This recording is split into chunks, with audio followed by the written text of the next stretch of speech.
네, 김성준의 시사전망대 2부입니다.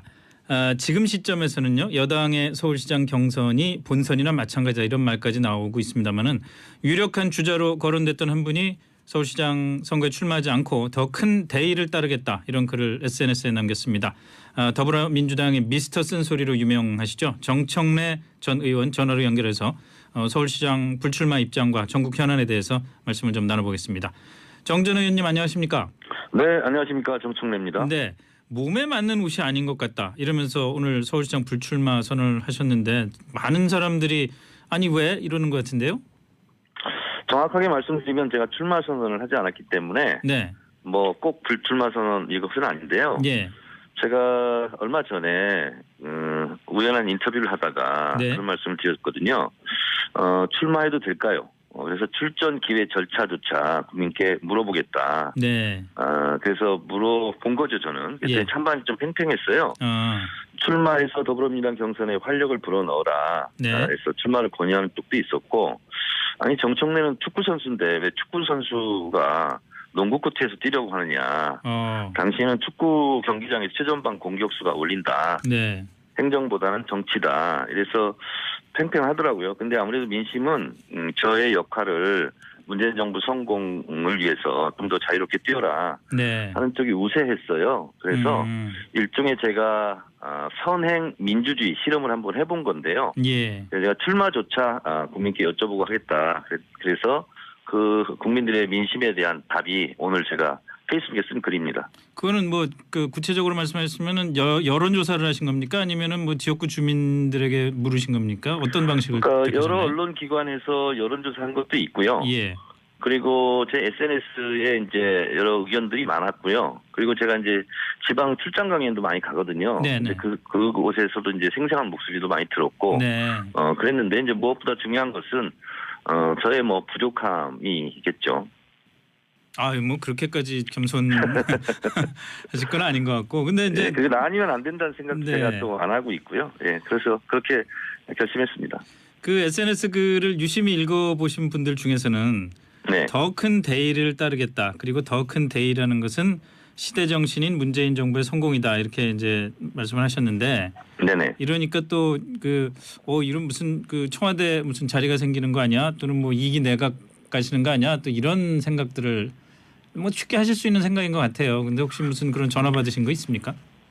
저는 뭐 줄곧 임명직에는 관심이 없고 네. 오로지 저는 이제 선출직에 나가겠다 이렇게 말씀을 드렸고요. 네. 그리고 청와대 안에서도 중요하지만 밖에서 또 지지와 응원이 중요하지 않습니까? 네. 저는 아무래도 문재인 정부 성공을 위한 리베로로서의 활동이 더 저는 제격이다 이렇게 저는 생각을 하고 있고요. 네. 그리고 이제 이번 경선에서 우리 당의 지지자나 국민들이 원하는 것은 분란 없이 가라는 거거든요. 그래서 경선이요. 내부 총질하지 말고 네. 단합해서 가라 겸손하게. 네. 그래서 아마 제가 좀 다른 후보들께 이제 기회가 되니까 말씀드리자면 상대방 욕하지 말고 내가 잘할 수 있는 장점을 부각시키는 그런 포지티브 경선이 됐으면 좋겠다는 생각을 합니다. 그렇다면은요, 리베로라고 말씀하셨고 임명직보다는 선출직을 하겠다라고 말씀하신 게 네.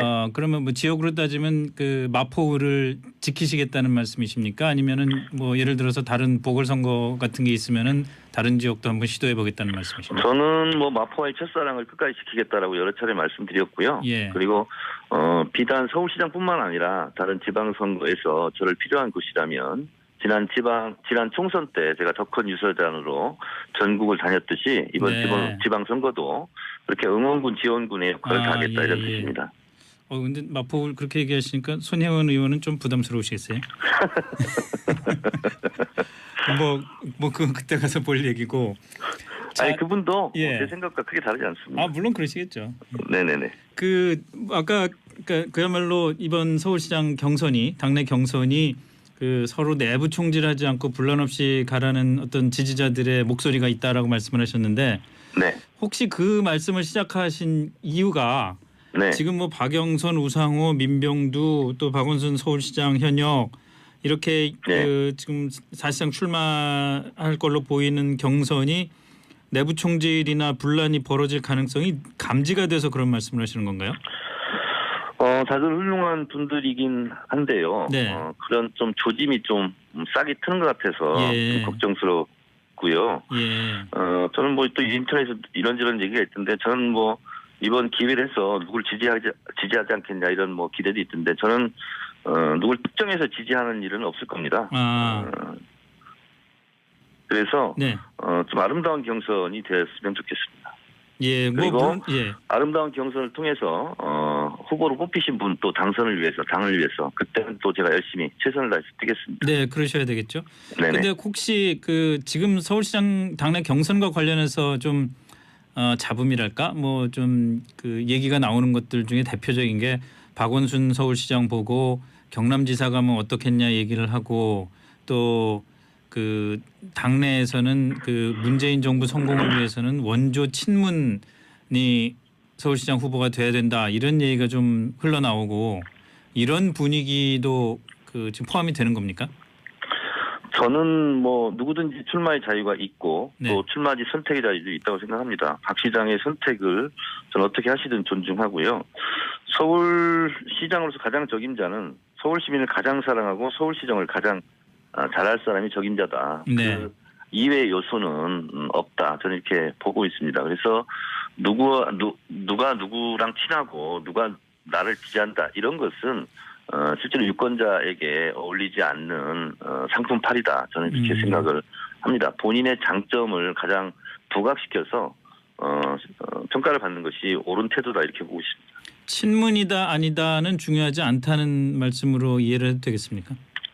그러니까 내가 친문이다 한다고 해서 그게 네. 친문이 되는 것도 아니지 않습니까? 예, 그렇죠. 지난 여름날 내가 한 일을 다 알고 있다. 이렇게 진짜는 다 알고 있지 않습니까? 네. 그래서 큰 효과는 없을 것 같습니다. 네. 자, 그 좀 정치권과 여론 전반에 대한 질문을 좀 넘어갔으면 좋겠는데요. 실제로 그 여자 아이스하키 단일팀 문제, 또 네네. 가상화폐에 대한 규제, 뭐 이런 것 때문에 최근에 그 문재인 정부에 대한 지지율이 특히나 20, 30대 젊은 층에서 여론이 굉장히 출렁거렸었거든요. 네네. 여당이나 정부가 어떤 부분에서 좀 소홀했기 때문에 그렇다고 보십니까? 대의나 정의 결과도 중요하지만 과정도 중요하다. 네. 이런 것을 절실하게 느낄 수 있었던 교훈이 있었던 계기였던 것 같아요. 예. 이게 이제 가장 큰 거고요. 또 하나는 평창올림픽 그 지원에 관한 특별법 보면 2011년에 통과시켰는데 자유한국당이 통과시킨 거거든요. 예. 거기 제6장 마지막 83조, 84조, 특히 85조 단일팀 구성 등 이런 데 보면 북한과 협의해서 국가에서 지원할 수 있고 지방자치단체도 물론 그렇게 할 수 있다고 규정되어 있는데 네. 본인들이 통과시켜놓고 그것을 반대하는 것은 또 여론을 호도하는 것은 좀 좋지 않은 태도라 이렇게 보고 있고요. 그리고 오늘 도조관 장관 인터뷰하는 걸 보니까 네. IOC의 권유에 의했고 그리고 북한 팀을 5명을 엔트리로 참여시켜라 경기당. 네네. 그때 3명을 우리가 고집했고 네. 4명 중재안도 받아들이지 않았고 그리고 엔트리를 27명까지 늘려주겠다. 그런데 그렇지 않고 우리는 22명을 고수하겠다. 네. 공정하게 경기를 하겠다. 그래서 오히려 우리 정부에서 우리 팀 선수보를 위해서 많이 노력했는데 그런 것들이 안 알려졌던 것이 네. 좀 아쉬운 부분이 좀 있어요. 네. 그러나 그런 것을 포함해서 암호화폐를 포함해서 언제든지 이 국민과 소통, 절차, 과정, 설명, 설득, 이해구하기가 없으면 네. 많은 분들에게 질책을 받을 수 있다 하는 것을 뼈아프게 저는 받아들여야 된다 생각합니다. 예. 정치권 구도 관련해서 질문 하나 드리겠습니다. 지금 국민의당 안철수 대표와 바른정당 유승민 대표가 통합을 강력하게 추진을 하고 있고 이름도 오늘 뭐 미래당으로 확정했다고 하는데요. 네네. 그러다 보니까 이제 박지원 전 대표를 비롯해서 호남 의원들을 중심으로 해서 민주평화당 이게 아마 과거에 평화민주당에서 착안한 이름 아닌가 싶은데 네네. 뭐 창당 준비하고 계시고 그런데 사실 민주당 입장에서 어떻게든 이분들하고 합치는 게 나은 거 아닌가요? 그렇게 따로 뭐 민주평화당 이렇게 놔둘 필요 없이. 그분들은 약간 좀 트러블 메이커가 그런 성격이 있지 않습니까? 그래서 그렇습니까? 우리 당을 나갈 때도 사실 분당하고 분열했는데 네. 다시 받아들이는 것을 일단 지지자들과 당원들이 원하지 않습니다.